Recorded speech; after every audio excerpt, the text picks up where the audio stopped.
What up, outsiders? Welcome back.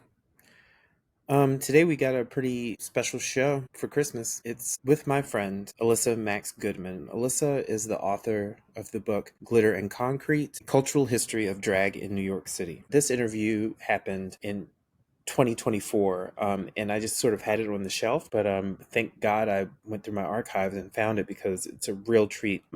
Elyssa is fascinating. We talk about the pivotal documentary, The Queen. We talk about some of her favorite drag queens. We talk about The Pyramid, which was a haven for queer alternative artists like Lady Bunny, Grace Jones, even RuPaul for sure. And we talk about the current climate where drag queens are being discriminated upon. So, happy holidays, happy Hanukkah, happy Kwanzaa, happy Christmas, Merry Christmas, Harry Carey. Uh, welcome to Outsider In, a podcast where we celebrate our Lord and save her, JC. The J for Jinx Monsoon and the C for Crystal LaBeija. Let's get into it.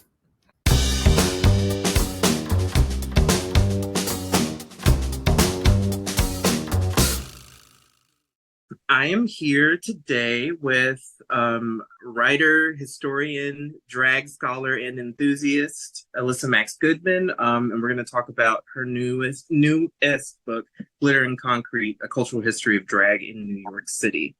Um, just that title alone is like my brain candy. Okay, like and also, I talk to writers a lot on the show, and I always ask them, like, why did they write their book? And it's often to fill a gap. So I guess I'll start there. Like, you obviously had read a few drag related nonfiction books beforehand, but what was missing for you that you felt like you needed to write this specific book about New York City's drag scene? Sure. The New York City drag scene was the scene that got me into drag. And so I've always carried for it just, like a warmth and a love that, has really colored the rest of my life. Um, and that was where I learned about drag history for the first time. And the drag that I learned about came from New York. So um, I knew that it had depth, and I knew also that, there were books about the history of drag in England. There were books that were a global history of drag. Um, and the thing was that there was so much that came out of New York that had its own field of impact on the culture of the US and really the world. And that's not to discount drag from anywhere else. Certainly, I say this often, like you could write an entire book about the drag that came out of Atlanta, Houston, Chicago, Seattle, Los Angeles, Miami. But this was just the drag that I knew best. I knew that it had an impact that hadn't been recorded on its own. And it was a book I wanted to read. And, I think sometimes that's just something that happens to us where we say, like, I want to learn more about this and I want to share it with people. And what does that look like? And sometimes it looks like a book. Yeah, yeah, absolutely. I mean, I felt the same way. There's a lot of like I'm a writer. I wanted to know more about ballroom, specifically in New York City, and you just kind of look around and you're like, nobody. Oh, okay, here we go. You know, Yeah, it's sort of filling a void. yeah, I absolutely agree with that. So, in your introduction, you talk about your sort of first touch with drag culture, Tu Wong Fu, Yes. particularly makeup scenes. Can you just give us an idea of what washed over you in that moment, and also who are your parents that you were watching Tu Wong Fu at 8 years old? Excellent questions. I saw Tu Wong Fu when I was about 7 years old. So I don't know exactly what I was thinking at the time, aside from the fact that I knew that it was a similar experience to watching these 1950s movie musicals that my mother had raised me with to that point. And there was color and there was beautiful makeup and there were these gorgeous people in these beautiful apartments. And I think I just remember sitting still I remember those opening scenes. And I remember watching it so many times to the point where like I knew the scene where they're decorating the hotel room. And my best friend and I went into my mother's scarf drawer and then were throwing the scarves all over her bedroom and like decorating my mother's bedroom the way that the drag queens did. And my mom was like, "You, I understand. I love this. You can't do this. You're going to set the house on fire." So it was color and it was glamour and it was beautiful. And those were the things that I loved about these movie musicals. And I interviewed actually my mother about it many years ago. And she said, you loved costumes. Well, there was nothing else to explain. Um, and so to answer your second question, my parents were interesting people. They were multifaceted people, and they had led many lives and spent some of them in sort of alternative cultures. So they were not strangers to different ways of thinking, and they encouraged it throughout my life. And my mother had been an interior designer, and I write about this a little bit in the book. And she worked with a muralist named Frank Hill. And Frank was also an Anne Margaret impersonator. And Frank taught her how to do her makeup. Um, so throughout the rest of her life, like she was like, "Oh, you darken the crease and you highlight here under the brow bone and like things like that." And these all came from Frank. And what was really special was that recently, I was going through my mother's things and I had never seen Frank in drag before. And I found a page she had ripped out of a magazine in Fort Lauderdale that was called David. It was a gay magazine. And they had like an ad section. And in this ad section, there was an ad for Frank Hill as Anne Margaret. So it was Frank in drag as Anne Margaret. And it was the first time I had ever seen it. And it was just like piecing all of these parts of my own relationship with drag together. So really it's an apple falling from the tree situation. And also my parents were really snazzy dressers. Like they were well-dressed people. And they really valued that and encouraged my interest in that. So also another part of when I was little was, not so much Saturday morning cartoons, but Saturday mornings with Style with Elsa Clinch. And they both loved it. And my dad had worked at Saks in the men's shirts department here in New York, and my mother worked before I was born, like the perfume counter at Birdine's, which was like a Macy's in South Florida. And so they had these longstanding relationships with what it meant to dress. And I remember I would be at the other end of the house and they would call to the other end of the house, "Liz, RuPaul is on TV." Or, like Tu Wong Fu is on, come in, like things like that. And it was throughout my life. They were so proud of the work that I had done, and they got to read my sample chapters and things like that. And my dad slept with it on his nightstand, which was really nice. So they were just, in some ways, extremely open-minded people um, who loved people who thought differently. Just out of curiosity, what ended them up in Fort Lauderdale? Like, why Florida? Well, it's what I like to call the other Great Migration, and that's of Jews from New York to South Florida. Hmm, hmm. And so um, their parents moved down to Florida, I think in the 1970s, and they followed. And actually, there's a great documentary about sort of this migration of older Jewish people to South Florida called The Last Resort.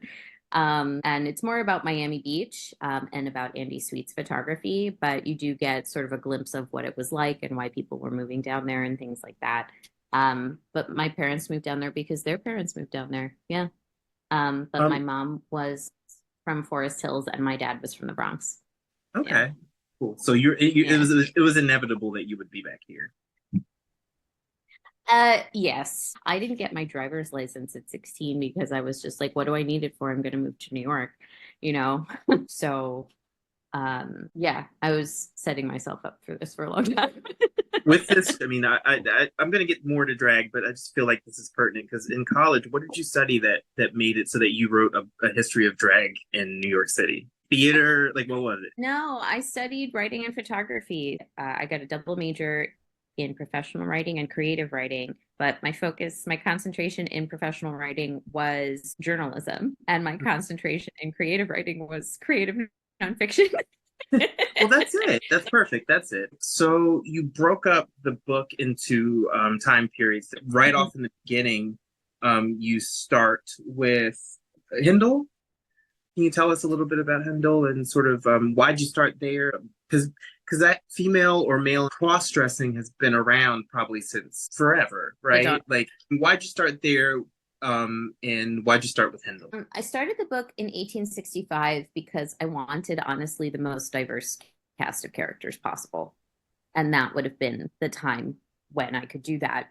And I started with male impersonators specifically because that is not something that we get, I think, enough history of. And you read the book. There is a drag king who said to me, people still don't. I tell people what I do, and people still don't know what a drag king is.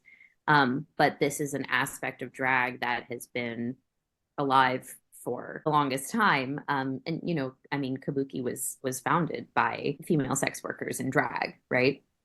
This is thousands of years at this point. So it was an intentional choice to start with male impersonators, definitely. To make clear that this wasn't a history of drag queens, but a history of drag and drag across the gender spectrum. And speaking of the spectrum, I can feel how big this could have been, how overwhelming this could have been, and you really hone it in several ways in terms of time, in terms of geography, and also in terms of definition. So in your intro, you wrote, for the purpose of this book, drag will be defined as the performance of the gender spectrum on and off the stage. That's perfect because it really just gives you some nice brackets. What would the alternatives have been, and where does it get murky when people define drag? Yes, it's an excellent question. It gets murky because for a long time, particularly the phrase drag queen, was an epithet. It was a slur, or it was a designation of amateurishness. So it was something that you called yourself if you went out in drag once a year on Halloween, or you went out in drag only to balls, it was a couple times a year, it was an amateur kind of thing, or it was a slur that was leveled against female transgender sex workers, transgender women in general. So it had all of these different meanings, and people of those groups also used it to describe themselves. And some of the people changed over time. So, for example, Sylvia Rivera once called herself a drag queen, and then in the 90s began calling herself a transgender woman, right? Marsha, throughout her life, called herself a drag queen, but she was also murdered in the 90s, around the time that Sylvia started calling herself a transgender woman. Candy Darling, famously did not have the language to describe herself. And then you can hear her diary narrated in Beautiful Darling. And also there's Cynthia Carr's new book, Candy Darling, is incredible. And in that book, she also talks about just not having the language and not really being comfortable with drag queen, but not knowing what other language would be used to describe her. And then there are people also throughout drag history who have actively not wanted to call themselves that, to differentiate between I'm not quote unquote one of them. And so you would have people who say male actress, or you would have people who say female impersonator, which was a designation that was used for a person who was fully employed at impersonating a female, as it was then called. And you would also have people who said female illusionist or female impressionist, just to further themselves from, a particular kind of performance that they didn't want to be associated with. Looking at the history of drag is also an understanding of the changing understanding of gender. And that happens, of course, not just linguistically, but socioculturally. I also wanted to make sure that, and this happens a lot when we look at history of not wanting to put a label on someone that they didn't know existed yet. Um, and also not wanting to commit erasure. So balancing the two becomes part of what you do. So for example, like early on, before the book came out, I was interviewed about the history of drag, and someone asked me, like, there's a lot of talk on the internet that Stormé would have been non-binary, like Stormé Delavier. And what do you think of that? And I was just like, that's not for me to say. Like that would be for Stormé to say, I am non-binary, I'm a lesbian, or whatever designation she would have preferred. So I tried to use the language that the person used in the time to describe themselves. So when I interviewed people about Stormé, they were like, she did not like the phrase drag king. She called herself a male impersonator. So that's what I use. I remember when we did Brooklyn Book Festival and we were on a panel and we were sort of talking about the terminology, the linguistics of it all. And yeah, some people had notoriety during a time when all of those were possible.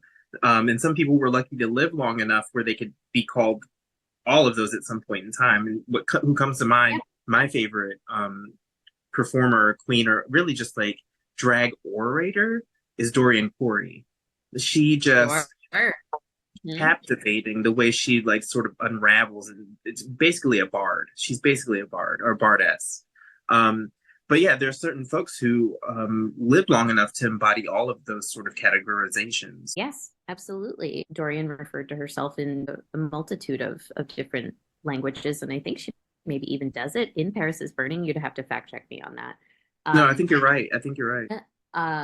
And what's interesting about Dorian too is that she was in this drag troupe called the Pearl Box Review, and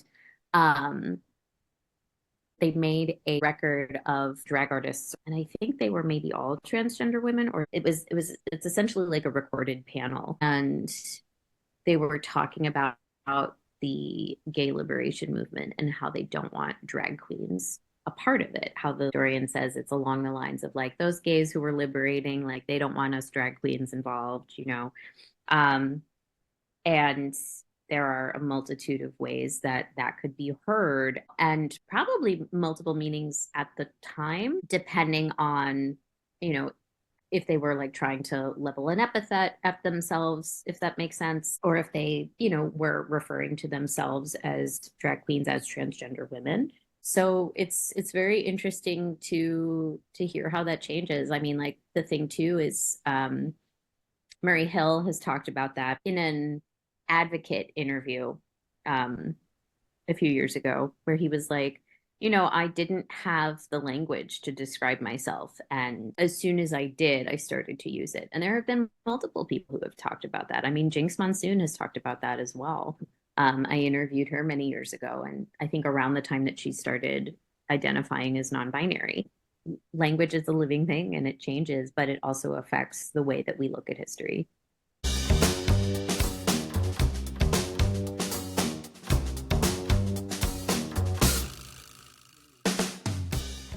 You spoke with Jinx Monsoon? This is many, many years ago, and I think it was probably even before she was on All Stars 5. So Queen of all queens. She's queen of all queens. Yes. I agree though. I agree. I totally agree. I'm a Jinx fan for sure. Oh yeah, but this was around the time she was touring a cabaret act, I think, with Major Scales, and had released a single. I'd have to look it up, but that was many years ago. Yeah. Cool. Yeah, but I mean that's interesting too, is when the sort of Venn diagram of trans and drag, or non-binary and drag, come together, and it's both. So, but it's just interesting how persona and person can sort of blend in to be this ideal self. Sure, yeah. And I think it's something that draws a lot of creative people. But I think it's also what makes drag this dynamic art form, is that it is one of the few spaces where something like that can happen. And I think that's really beautiful and wonderful. Um, let's talk about it as a profession because there are certain allowances across time. Drag has been policed, it's been suppressed over time. There are laws that you wrote that you talked about masquerade laws in the very beginning of the book, in the 1860s, that were affecting folks who were drag or impersonators up until today with the sort of crisis that we have. But in between, there are like drag performers performing for troops in World War II, or male impersonators can walk around in the early 20th century and be okay. So what Yeah. can we talk about like the little sort of allowances that are given, and then also the laws that are made surrounding drag performance? Do you mean allowances in terms of like the times when culturally drag has been accepted and what was Yeah, shaping that? yeah, like Yeah. when it's okay, when it's dangerous, and when it's suddenly okay. And sometimes they exist in the same era. What is interesting and perhaps unsurprising is that whenever drag has faced a backlash, it's usually in times when men in power feel threatened by something. It could be threatened by an economic depression, it could be threatened by a war, it could be threatened by women and immigrants entering the workforce, it could be economic inflation, which we are currently facing, you know. Could be the fact that it's an election year, you know, like it could be it could be any sort of factor like that. Or and the other times when there was a sort of sociocultural rebellion against the government in some kind of way, like those were the times when it was more celebrated in the public eye. So like during Prohibition, when everyone was going to nightclubs and speakeasies anyway, especially in New York. In the 1960s, I mean, the Queen went to Cannes. It went to the Cannes Film Festival, right? And Right. it was so famous that the drag queens in it became like low-key celebrities, you know. And this was 1968. That was a time of huge sociocultural upheaval in the US. Like the AIDS crisis, you know, is another one. Is just like whenever there's like large forces of people rebelling against the government, that's when drag, I think, has had the most public acceptance. And the backlash comes from people being challenged by that. I mean, and the backlash comes in forms of legislation too. So can you talk to us about some of the masquerade laws? Can you tell us about that and how all encompassing that is? It stands for one thing, but also, by the way, no drag, right? So in the mid 1800s, there was an event in upstate New York where these farmers were masquerading as Native Americans to avoid paying their rent. And there became these laws called the anti-rent laws that were to prevent them from masquerading in public to avoid paying their rent or to avoid law of some kind, if that makes sense. Mm-hmm. And that law against masquerade was on the books until 2020, when people had to wear masks in public for their health. And for a very long time, it was leveled against people in drag, gender nonconforming individuals, transgender individuals, because they were considered in masquerade without a permit. There were drag balls, but like the ball had to have a permit, right? And so like once the clock struck midnight, you know, you could be arrested for being even in front of the venue in drag.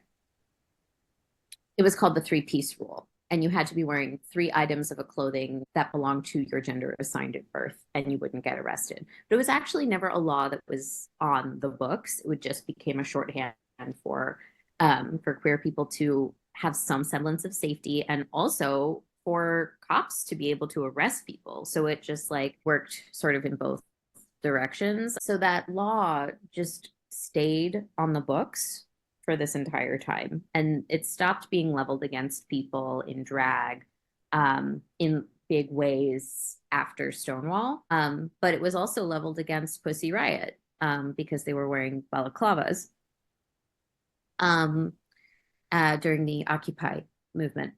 Mm-hmm. Um, And there were also laws against quote unquote disorderly conduct in bars.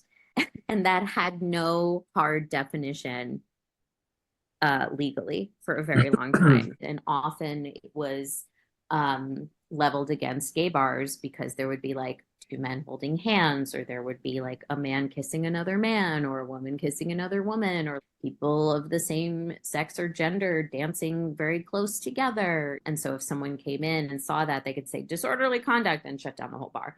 But it was vague in the same way. And actually, today, you have a lot of the same vague language that's leveled against drag artists and trans individuals that polices the way that people can appear in public. And it's the same vagueness of language that's been leveled against people for, the last 160 years at least. Is that sort of the infraction that sort of sparked Stonewall? One of the reasons Stonewall happened was because you couldn't have a gay bar for a lot of these disorderly conduct reasons. There were many gay bars that were owned by the mafia.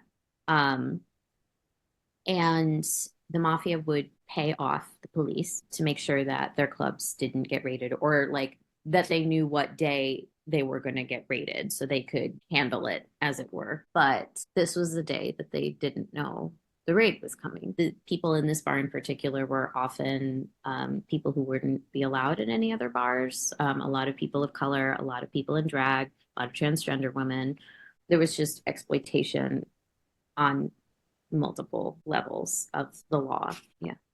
That line that you said from the Pro Box review, sort of, or the sentiment that the gay rights movement isn't sort of for drag queens in particular, slash pre-terminology transgendered women. That same sentiment is sort of what Sylvia was talking about during Pride in Washington Square Park. She's like, do you know what I did for you, and you all aren't supporting me? And the gays sort of booing her off the stage.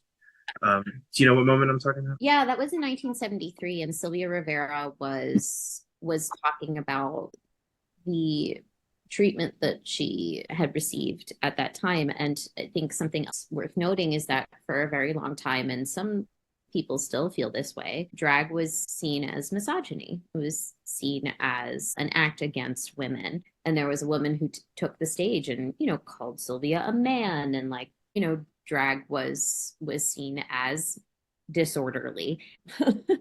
There were white gay men who came back from Fire Island Pines after Stonewall and were like, why are they doing that? That's tacky. And what's interesting is before the pandemic, I had friends who were like, oh, like I'm not really into drag. Like I just, and then the pandemic happened and no one had anything to do except watch every season of RuPaul's Drag Race. And then I had people texting me being like, oh my God, I love Trixie. And I was just like, fucking, of course you do. Like, have you seen? Like, do you know? Johnny come latelys. Drive me crazy. I was just thinking about that this morning when I was sort of reintroducing myself to your book, because I there was one point in time when I was maybe like 19, living in Boston, working at a movie theater, a Landmark, so it was that type of like indie movie theater. And this woman from Texas, who was our assistant manager, came up to me. She's like, Ricky, where do I find the drag shows? And I was like, I'm not that kind of gay, and I took pride in saying that. I was like, nah, that's not me. I still take pride in not liking musicals that much, but but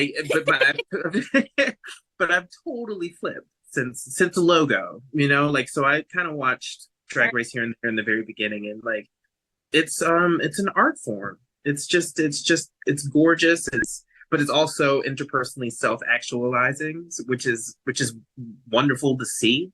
It's sleight of hand.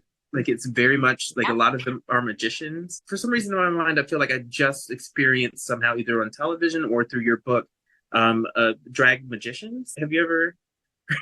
Yes. Like that. Yeah. My parents took me to my first drag show, and it was the drag magician Cashetta. And may she rest. She's no longer with us, but it was at the Cinema Paradiso in Fort Lauderdale, and she did actual magic tricks. And one of them I remember was disappearing a balloon down her throat. but it was like campy magic tricks, but it was delightful, you know. And she wore like an evening gown and like a towering sort of blonde situation on as a wig, and it was joy, you know. And I think the thing that's wonderful about drag is that it is an art form in itself, the transformation, but it also embodies all of these different art forms. Like you can be in drag and be a comedian. You can be in drag and be a singer. You can be in drag and be a monologist. You can be in drag and be an MC. Like you can be in drag and be a model. Like there are all these different ways to embody this art form while still doing it.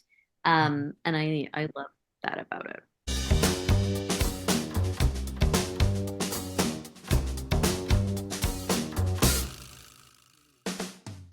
Welcome to House of Ultraviolet Walks, a segment where we, the House of Ultraviolet, highlight legendary heroes and heroines in the ballroom community who have influenced us in a literary capacity. And today I'm going to do something a little bit unconventional. I'm going to focus on drag and trans legends from the documentary film The Queen. One, the mother of the modern house system, Crystal LaBeija, for her iconic climactic contribution to the film The Queen in 1968, where she defined beauty as Black and defined the modern day house system. But I'd also like to say thank you to Mother Flawless Sabrina, who is the focal point of the documentary, and someone who influenced my writing, because 2014, as part of the Whitney Biennial, Flawless Sabrina was doing tarot card readings at her house, and I went there live to get a tarot card reading from her.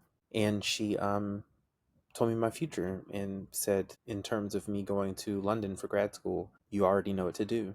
And the rest is history, and she's no longer with us. So I'd like to say thank you to Crystal LaBeija and Mother Flawless Sabrina for both having a huge impact on my literary career and for inspiring legendary literary realness. Let's get back to the show.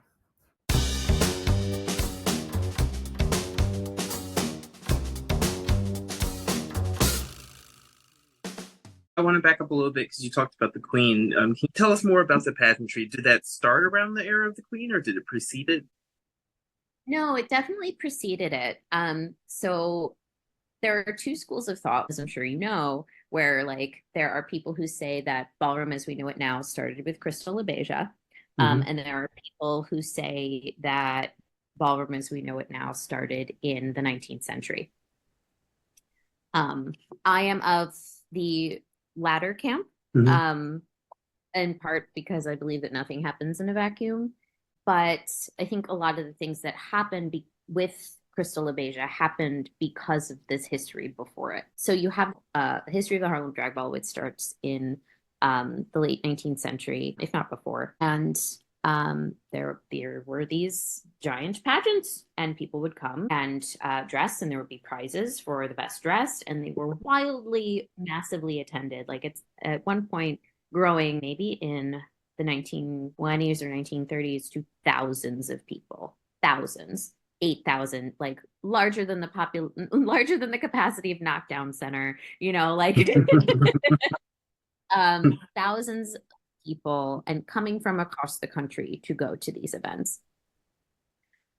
So it started to be for the Black community. And as more and more white patrons started to come, there would be white patrons winning some of these prizes. And the girls did not like that because it wasn't intended for these people to win. There continued to be balls. Sometimes there would be physical standards that were prized over others. What you see in the Queen is you see Crystal reaching the point where she was just like, I don't want to have to pretend to be white anymore. I don't want to have to, have my features take second place, because they're not second place. I deserve to show my color, right? That line always gets me because it's a double entendre. In my book too, I kind of speculate. Like I think that's Dorian Corey who says, "Don't tell her not to show her color." Like it's like three people working in that scene, and supposedly Phil Black was there too. But it's like, so Flawless Sabrina saying, "You're showing your color." Crystal saying, "I have the right to show my color," And then I think Dorian Mhm. Corey is back saying she has the right to show her color, and but the color of like this, but the terminology of it all again, it just really sort of it underlines the problem. Yeah. Right. And so in 2018, there was an event at Town Hall called a flawless, I think it was a flawless night or a flawless evening, but it was to celebrate the 50th anniversary of the Queen. And you had the House of LaBeija there. And I believe it was Freddie who said, the whole point of us developing houses was so that we didn't have to worry why Harlow won. We didn't have to worry that Harlow would win. So the ballroom scene had existed in different forms throughout this entire time. But you have houses that start with Lottie coming to Crystal and saying, "Hey, like, what if we did this," kind of thing. And then you have the first ball in the 70s. The framing of that is so important because before you sort of contextualize it with sort of racial, socioeconomic sort of framing, it just seems Mhm. Crystal just seems villainous. As a matter of fact, I can't remember the drag performer that impersonated her on Drag Race for the Snatch Game, but Aja. yeah, Aja, right, Aja. right. But she it was sort of that villainous take. It was funny because it's drag and it's heightened, but really that was an act of resistance. I feel like it was just as much of a sort of genesis as Stonewall. It really just sort of changed the game. And it's also like this film is very important. It's Mm. also very slow. Yeah, yeah, yeah. Like one of the only like real big sparks that happens throughout the film. And it becomes unforgettable. Again, lots of important things that happen in this film, and lots of them. It's so important historically to be able to even see drag on the screen performed by queer people, right? At that time, like 1968 was, I believe, shortly, if not the year that the Hays Code ended. It would have been the Mm. first time you could see that for 30 years, for over 30 years, 35 years almost. Um, so it's a wildly important film. Um, but that is the spark in it, and like you get to see early days international crises, like really incredible performers who became legendary on film. And it is essential to understanding, not, I would say not just drag history, but I would say queer history also, because you have people who are living these lives who are not allowed to live them outside of these hotel rooms, and outside of this space. Um, but having that moment of Crystal captured on film is it's not just so important, it's also so rare to have anything like this on film. It's just like this outrageously wonderful feat. So it's just I'm so glad that it exists. Queer history, I'm sure drag history, definitely ballroom history is relies heavily because of erasures on oral histories. Absolutely. If you don't record them, they don't exist. And so it's real. The Queen is just an artifact. Like it's historical. It's a lullaby. I mean, to your point earlier about it being slow, like the just watching people put makeup on slowly and talk it makes me want to go to sleep in a very good way. Like it's like Yeah. it's like a bedtime story, and like them just having conversations, how they identify that some of the Mhm. discourse in the hotel rooms. There's one performer, a young blonde white very very southern queen, who was saying, I'm come from a town of like 400 people, they all knew I was gay, and there was no problem. It's like, what? Like that existed too. Yeah, Yeah. it's just that film is amazing. Yeah. So, I mean, I know this might be controversial because you've spoken with so many people, but do you have a favorite drag performer? I have several. Okay. Do you mean historically, or do you mean like from Drag Race, or do you mean performing I in New mean, York right now? that's a good question. All right. So, how about I how about in all of history, but then also current? think the drag that's closest to my heart is the drag that came out of the Pyramid Club. I mean, for multiple reasons. So when I learned about drag, that was the kind of drag that I learned about first. Like 80s, Um, 90s, East Village kind of. Is that? yeah, Yeah. very like art pop avant-garde kind of thing. Um, outside of course, Tu Wong Fu. So I early on had this visual vocabulary of these two different kinds of drag. But especially when I was in high school, like I was really into punk. Like, Please Kill Me, the uncensored oral history of punk is one of my like foundational books as a human being. Same. Um, I have a picture of that book next to mine on some shelf in a bookstore that somebody sent me, and I was just like, yes, like, yeah, yeah. exactly. Honestly, like my relationship to that book was my hope, and like the way that that book gave me hope to understand, like that I I didn't have to be stuck in the suburbs forever, and the weirdos were out there waiting for me. Um, that was what I was hoping that my book would do for people as well. In my wildest dreams, that is what the book does for people. And is another big part of why I wrote it. This was like an aesthetic that I loved and leaned on to, know that there was life beyond, strip malls. Um, and it has a really big place in my heart, the drag that comes out of the Pyramid Club in the 80s and the 90s. It doesn't look like what you see on Drag Race now. And it was still considered drag. Um, and I think that's something that a lot of people miss now. And they're like, oh, well, that's not really drag. That's blah, blah, blah. And it's like, no, no, it's all drag. And there are just different genres. And there's a pop music bubblegum genre, and there's a heavy metal genre, and there's an experimental Laurie Anderson Yeah. genre. I mean, in the way that there are many different genres of music, there are many different genres of drag as well. I don't know if I could pick one performer specifically. If we were gonna buy a ticket to a drag show currently in New York City, who might you recommend that we see? Oh my God. Okay. Anything Untitled Queen does, any show that she puts on is incredible. From her, I learned about the performer Tiresias, who is out of control, amazing, really interesting experimental sound and drama situation, and is now, I think, a protege of Laurie Anderson. So like we've gone full Anderson on on the drag front. And then I love anything that Brendan Germain and Mother Teresa do. Anything they touch turns to gold. That is like full pyramid drag. It is like it is drag that questions and parodies what drag is. And I love anything that messes with my brain as far as what drag is and can be.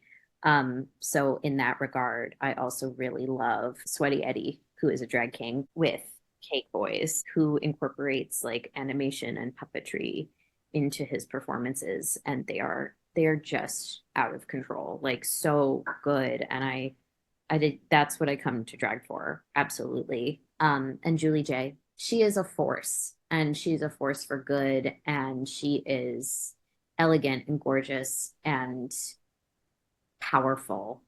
Um, and I think embodies like all of the best qualities of modern drag, because she's not cookie cutter, and she's got like incredible style that is informed by alternative culture as it is popular culture.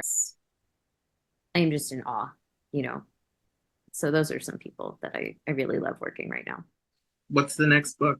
What are you gonna write next? um, so I have I have a proposal done for an anthology for which I will be the editor. And then I have an idea for another history book that I'll hopefully finish the proposal for by the end of the year. And then so we'll send those out and we'll see how it goes. So you have a monthly reading series. Do you want to tell people where they can Sure. catch you? Yes. So my reading series is called the Miss Manhattan Nonfiction Reading Series. I have a Substack where I write about living in New York called Miss Manhattan, which is miss-manhattan.com. I'm also on Instagram and X. Ugh.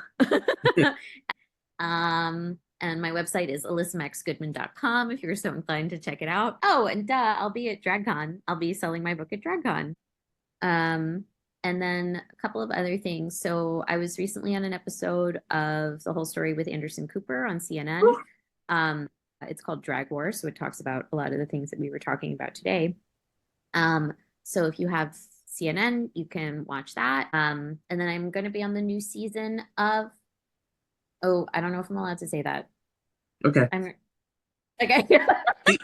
Well, that's very exciting. All